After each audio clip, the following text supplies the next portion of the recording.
Okay, so I've been having some strange things happening in here, so I'm going to try to do this review. Hopefully nothing strange will happen while I'm doing it. So here I am reviewing this piece of shit.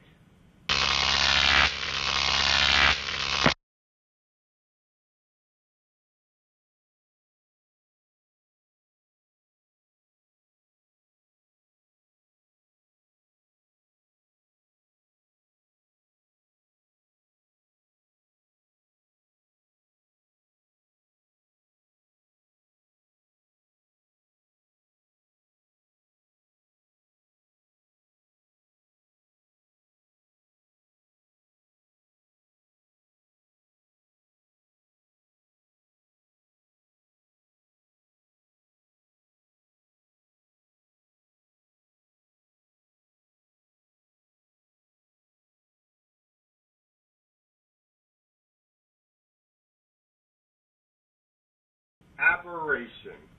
Let me close this door first.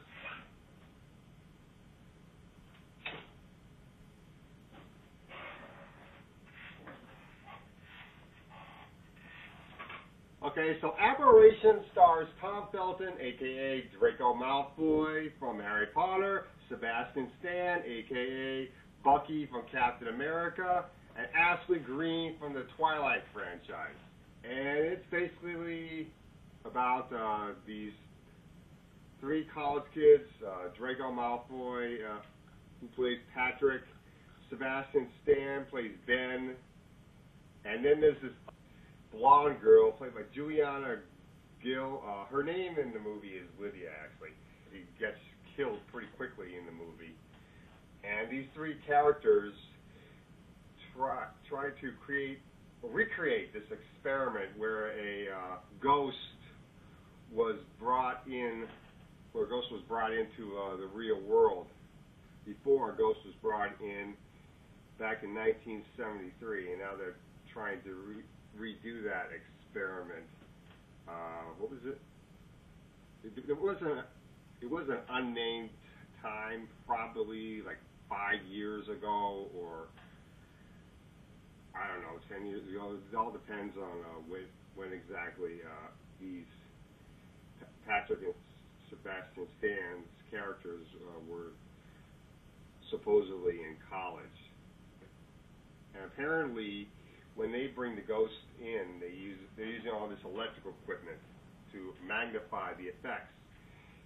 And they use this statue to, I guess, as a focal point, and the statue breaks to show that the ghost is there, and then the ghost makes Lydia disappear. Then we come back to present time. Stan is now dating Ashley Greene's character Kelly, since his last girlfriend died because the ghost killed her, Lydia. And they're living in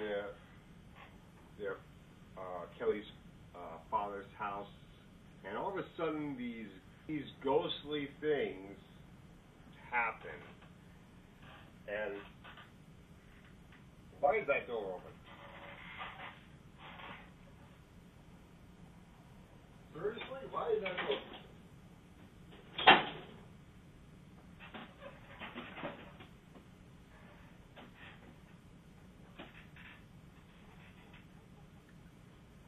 Anyway,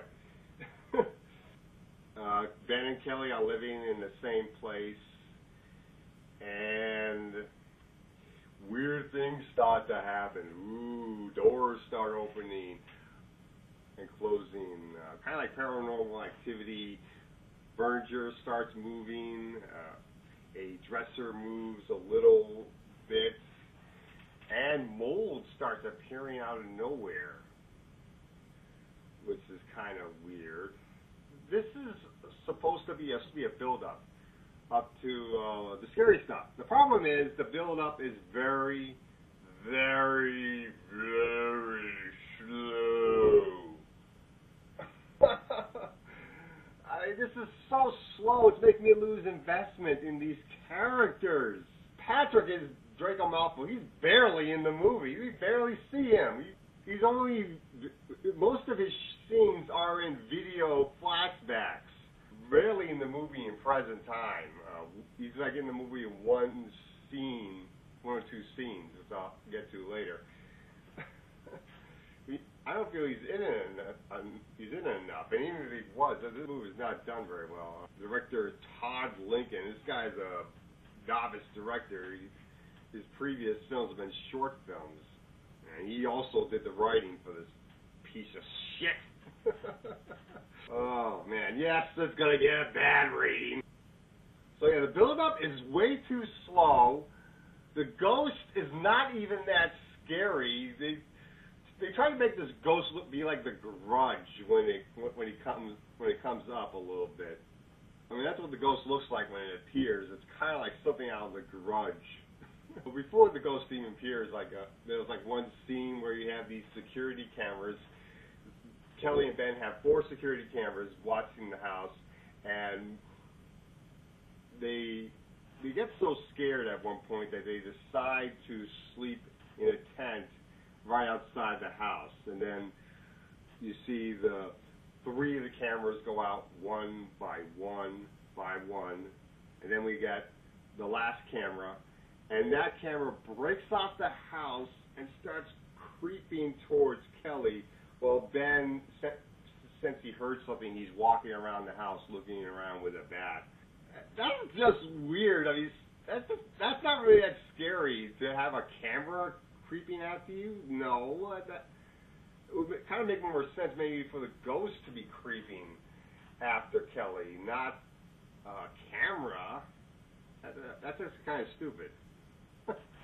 I mean, probably one of the only few scary scenes is when they get so scared that they decide to stay in a hotel room, and because Ashley Greene, Kelly, is upset that Ben didn't tell her everything he knows about the ghost, and about the fact that Lydia, his ex-girlfriend, was killed by the ghost. She makes him sleep on the couch, and while she's sleeping on the bed, and then the ghost tries to suffocate her with the covers, and trap Ben in some dreamland and make him watch Kelly die. But Ben's able to wake up before the ghost is able to suffocate Kelly, and rips the covers off of Kelly in order to get her out. Also, Ashley Greene appears to be only in this movie for sex appeal. I mean, yes, as a damsel in distress too, but mostly for sex appeal. We get shots of her in bikini top or in skimpy lingerie. Every time they can go to learn about making movies from the Michael Bay Film School. Jeez. I understand sometimes the sex appeal helps amp up the scare, but not this time. Not when you overuse it. And I guess when you call it a climax, when the climax happens, Patrick is brought into the picture. Finally, becomes a part of the plot. And they try to stop the ghost by using these transmitters throughout the house and play the seance tape backwards. Try to send it back to purgatory. I believe the reason why they fail is probably because they forgot to put a transmitter in the garage. At least that's what appears as the reason. Then when it appears that they have gotten rid of the ghost, Tom Felton sits down, enjoys a beer, while the other two are enjoying beers outside, and then makes the chair that Tom is sitting in move back and drag him into the wall. I mean, he could have got up out of the chair in order to prevent himself from getting sucked into the room and be taken away by the ghost, but tried to prevent himself from being taken. He grabs onto the walls as he's being sucked in, and then the ghost appears to be too strong and pulls him in. But, all right, why is this looking like that? No. Back to normal. Thank you. And then once Ben and Kelly realize that Patrick has been taken by the ghost. They go to Patrick's home because they think that they can be safe there. Since Patrick created this cage that they says is some type of sanctuary that from the ghost, but before they can get into this electronic cage in order to protect themselves from the ghost, Ben gets taken and he disappears, never to be seen again, leaving Kelly all alone. And then, while this is all happening, Kelly, you hear Patrick's voice in the background in audio tapes of what he has learned about the ghost from studying it and realizing that the ghost has been studying people, learning about their weaknesses and how to break them down. And at this point, Kelly gets taken away. And I know I'm spoiling this movie. I'm only spoiling it because it's such a crappy movie. I mean, you don't even really need me to spoil it. You can just watch the fucking trailer or look at the goddamn poster. The poster and the trailer show the last scene. They show that Kelly gets taken and gets killed by the ghost. So you don't really need me. You don't really need this review to get to be spoiled. I'm just telling you how bad this is. And the part about believing in this ghost, in order that if you believe in this ghost, it'll kill you, that's not even in the movie. They took that part out. So there's another reason they hate this movie. False advertising in the trailer. And to tell you to stay the hell away from this movie. This movie stinks. Buckle Award here, 2 out of 10. Worst horror movie of the year. Worse than Silent House, even. That's how bad this movie is. It's totally bad. Stay away from this movie. Sebastian Stan, Tom Felton, you guys, you two are great actors. You could have done much better than this. Ashley Greene, Shark TV series. Maybe all she is a sex appeal actress like Megan Fox. Well, maybe her next role will prove that she's not really just sex appeal. Like I said, it all depends on how the directors and writers write her character. So, yeah, stay away from this crappy-ass movie. It's dumb.